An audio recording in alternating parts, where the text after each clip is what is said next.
Hello and welcome back to Round the Table, slow TV radio from the meeting point, broadcasting not only to Bilbao but throughout the world. Hello and welcome back to Round the Table, episode 71. And this week we've been talking about scams, fakes and cheats, and counterfeits and forgeries and hoaxes and all other things that are made to look like something else. And of course, in this program we'll have all the usual features, a bit of pronunciation, a bit of vocabulary, some interesting phrases, and a bit of rather complicated grammar at the end of the program, for those of you that want to stay for that. But first, look at this picture.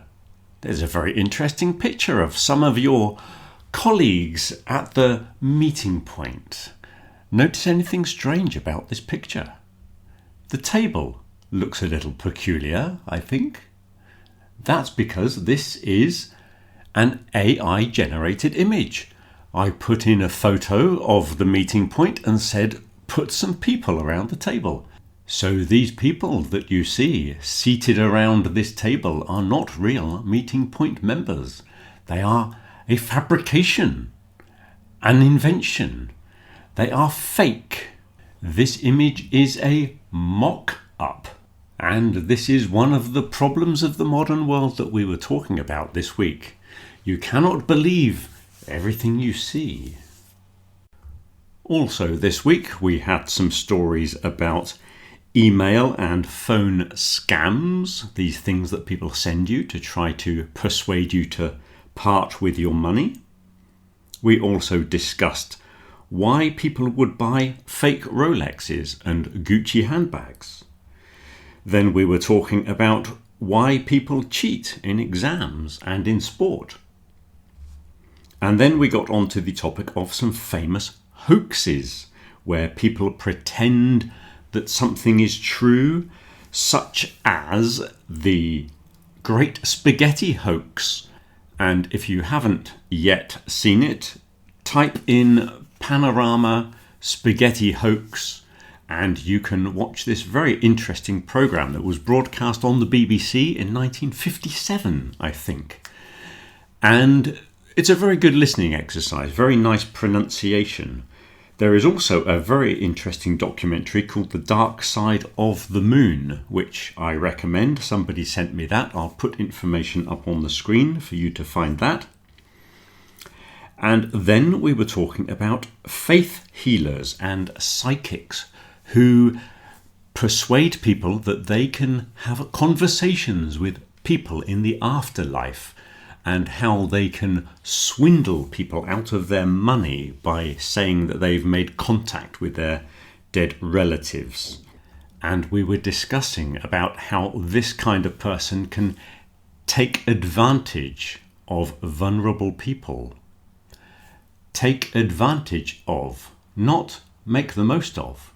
I think it's time for a quick What's the Difference?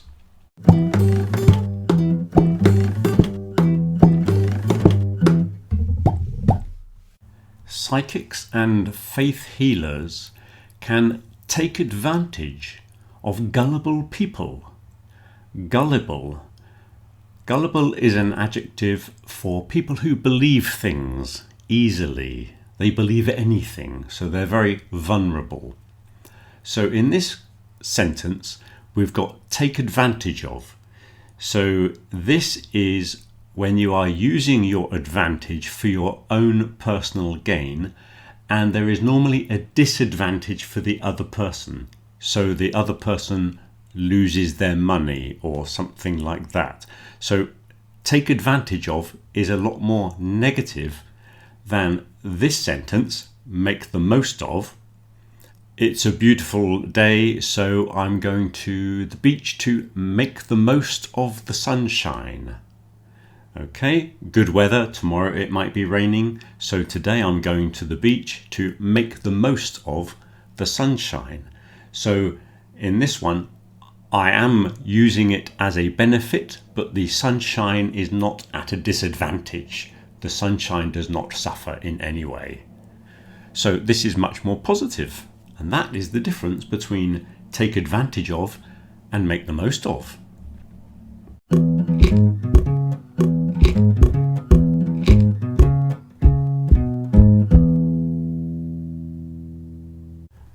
The quote of the week this week is a well-known phrase. Imitation is the sincerest form of flattery. It means that if somebody copies you, this should be considered a great compliment. So you should be happy if people copy you and copy the things you do. But I've just discovered that there is more to the quotation. And it is actually by Oscar Wilde. It is, imitation is the sincerest form of flattery that mediocrity can pay to greatness. So if you look at the complete quote, it is quite insulting to those who imitate. It is describing you as mediocre. And great people are imitated by boring, average people. So that is the complete quote. Imitation is the sincerest form of flattery that mediocrity can pay to greatness.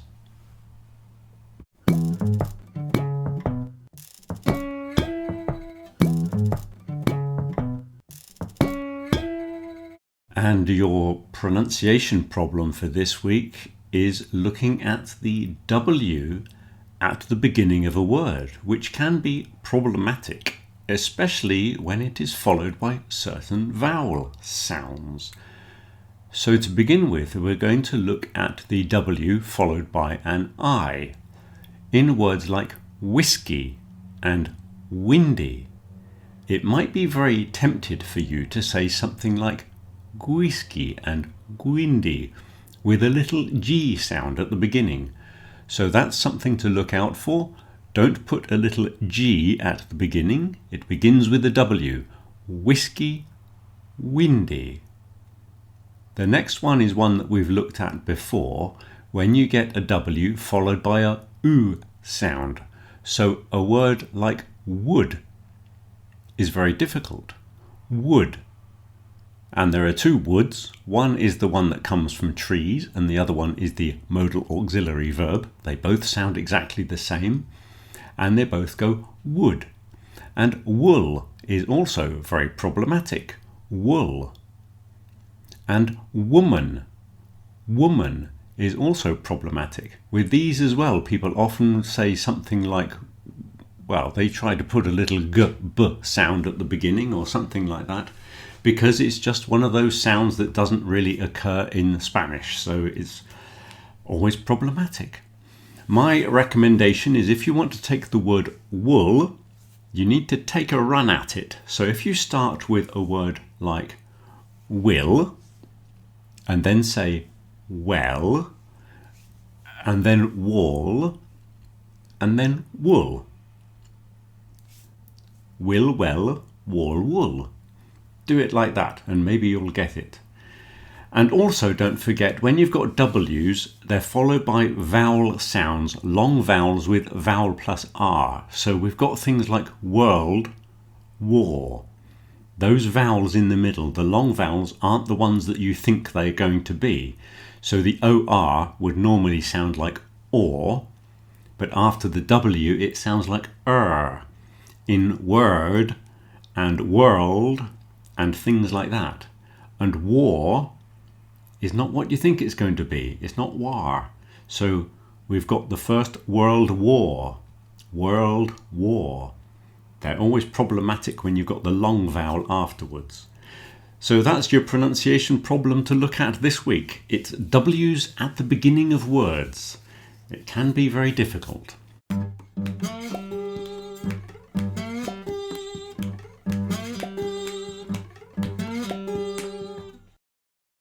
Just a few phrasal verbs this week that came up in conversation. That wasn't one of the phrasal verbs. Fall for was the most common phrasal verb this week. To fall for a trick or to fall for a joke. If somebody tells you something and you believe their ridiculous story, you fall for it. The next one is to be taken in.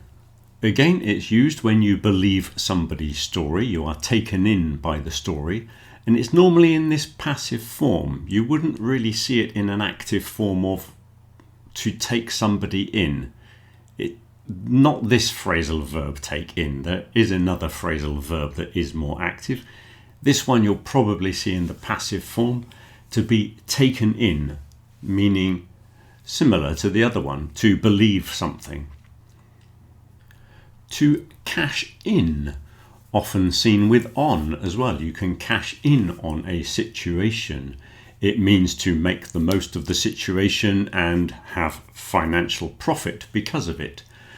And finally, to rip somebody off.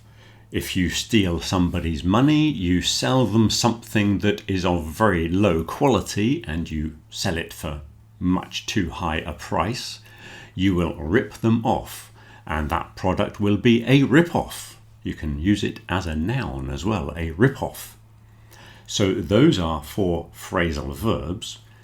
The first of them, fall for, is also going to appear as one of the phrases from this week's conversation.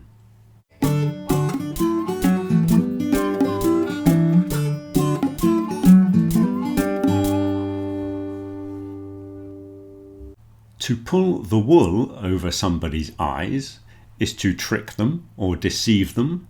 Imagine if somebody was wearing a hat and you pulled it down over their eyes so they could not see where they were going. It would be very easy to trick them and that kind of thing. So that is what it means. To pull the wool over somebody's eyes is to trick or deceive somebody. And wool is a very difficult word to say. To take the bait is a term that comes from fishing. Bait is like the little thing that you put on the hook, the worm or a little piece of food. So it's to tempt somebody, especially when there's a trick. Usually these scams that you receive emails for, they offer money. Yes, that is the temptation that they offer you. And if you think, if you fall for it, as we said with the previous phrasal verb, if you fall for it, then you would take the bait in the same way as the fish is tricked into taking the bait. Now, an extended version of that, taking the fishing metaphor and the phrasal verb, to fall for it, hook, line, and sinker. The sinker is the weight you use when you're fishing. So if you, not only you're taking the bait, but you're also taking the hook, the line, and the sinker. So it means to fall for this trick or scam completely, 100%. So to fall for it, hook, line, and sinker is the full phrase. And now, please welcome, flown in specially all the way from sunny California, it's our celebrity guest speaker with this week's monologue.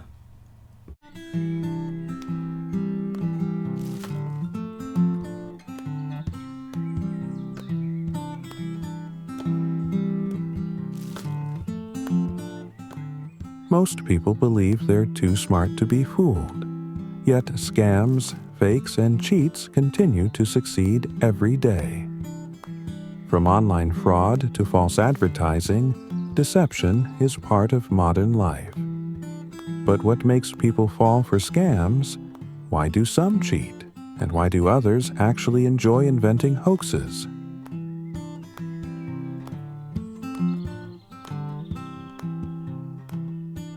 A scam is a dishonest plan designed to trick people into giving away money or information. Successful scammers understand human psychology. They appeal to emotions like greed, fear, or empathy. A message offering an unbelievable reward or warning of a serious problem immediately grabs attention. When we're anxious, curious, or excited, we tend to act quickly and ignore red flags. In that moment of emotion, logic often disappears.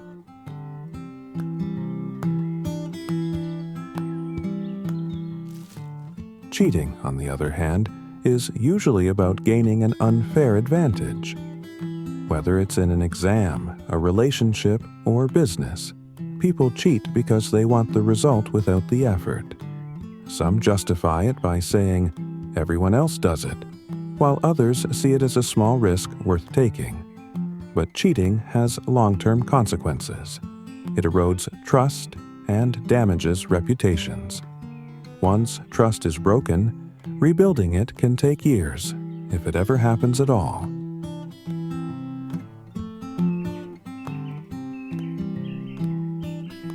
Then there are hoaxes, deliberate lies or false stories created not for profit, but for attention or amusement. Some hoaxers enjoy the thrill of manipulation. Others treat it as social commentary or art. With the rise of social media, a convincing fake story, photo, or video can spread globally within hours. Many people share these things without checking the source, helping misinformation to grow.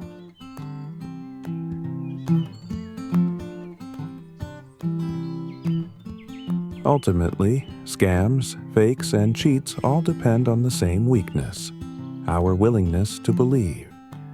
We want to trust, to belong, to find meaning, and those desires make us vulnerable. Technology gives us incredible tools for communication, but it also provides new opportunities for deception.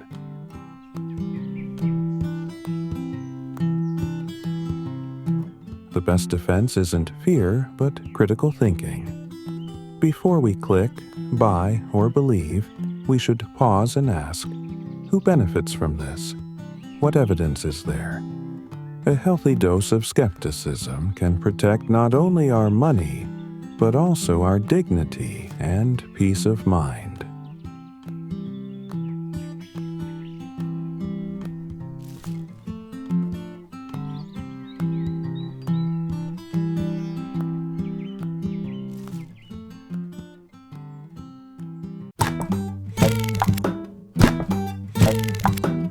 And this week's word origin is the word guy. And for this origin, I take you all the way back to the year 1605 and the Gunpowder Plot. On the 5th of November, it was celebrated in Britain this week. The evening of the 5th of November is celebrated as Bonfire Night, Fireworks Night, or Guy Fawkes Night. It has 3 names. And back in 1605, Guy Fawkes and a group of conspirators planned to blow up the Houses of Parliament. They got under the Houses of Parliament into the cellars and they filled it with barrels of gunpowder. This is why it's called the Gunpowder Plot. And at the opening of Parliament, they planned to set off all this gunpowder. If they had succeeded, they would have killed the King, James I, and his wife, who was called Catherine of Denmark, I think, and his 2 sons. There were 2 princes would have been present as well. So they would have killed off the main part of the royal family.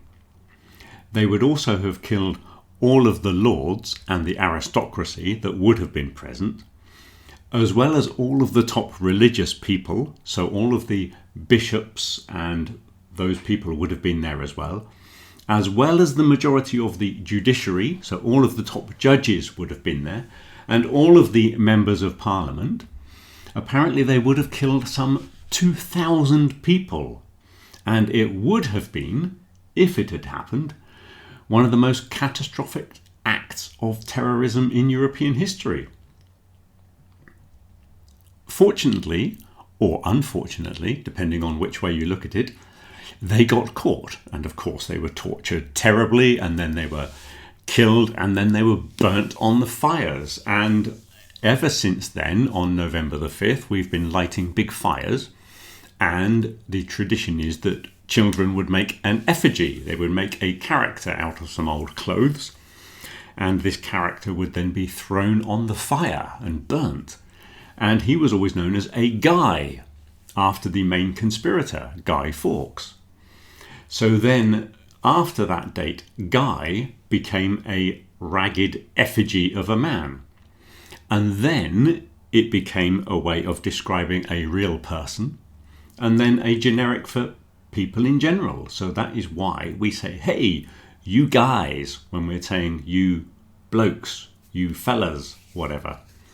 So that's why Guy, the person's name, became a generic word for people in general. That's interesting, isn't it? You guys. Then I thought there was another connected guise, Guise, but that's not connected to the other guys, apparently. This one means the manner or the way of doing something, and it is related to wise, but not wise clever, wise as in likewise and otherwise, meaning the way of doing something. So if you conceal your manner or your way, that is where you get a disguise from. Disguise is to cover your way. And don't forget that to disguise is not the same as dress up. Okay, if you're dressing up for Halloween, you are putting on a costume, but you're not actually trying to convince anybody that you really are a vampire. Everybody knows it's you. Okay, if you put on a disguise, you are trying to conceal your identity. So if you are a spy in a film and you wear a big false beard and dark glasses so nobody will recognize you, that is a disguise. So you're trying to hide your manner or way. So there you go. Guy, guise, disguise. Very interesting word, I think.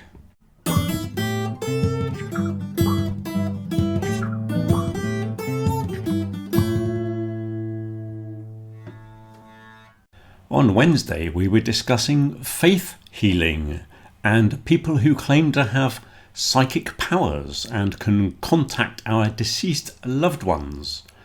And then we got onto the topic of, does every culture and every religion have a concept of the afterlife? And something rang a bell, and I thought, there is a culture, and they are called the Piraha people. I believe they're in the middle of the Amazon. And they have no creation myth, and they have no concept of afterlife. And the reason I'd heard about them is because they often appear in books on languages. Because this group of people can never talk about events beyond immediate personal experience. So if you didn't see it with your own eyes, it's very difficult for them to talk about it. So consequently, when missionaries went there to teach them about Christianity, they just didn't get it at all. They said, well, how do you know this? Did you see it? And where is this heaven place? And they didn't understand the concept at all. So they have no creation myth. They have no afterlife that they go to. They have other very strange things in their language as well. They have no counting system. So they only have words for a few or many. They also have no colour-specific words. If they want to describe something as red, they say it's similar to blood.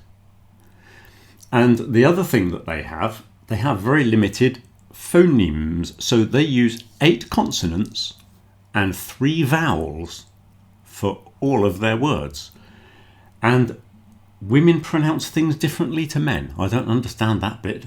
But they have a very interesting language, and that's how I'd heard about them. And here on the image, you can see a genuine picture of the Piraha people paddling a canoe up the mighty Nerbion. And that is a real picture. Or is it? And that's about all we have time for this week. I was going to give you a very complex grammar lesson, but I think I'll have to save it for next time. Next week we'll be discussing positivity and negativity. So, if I don't see you in class, have a good week. Till next week.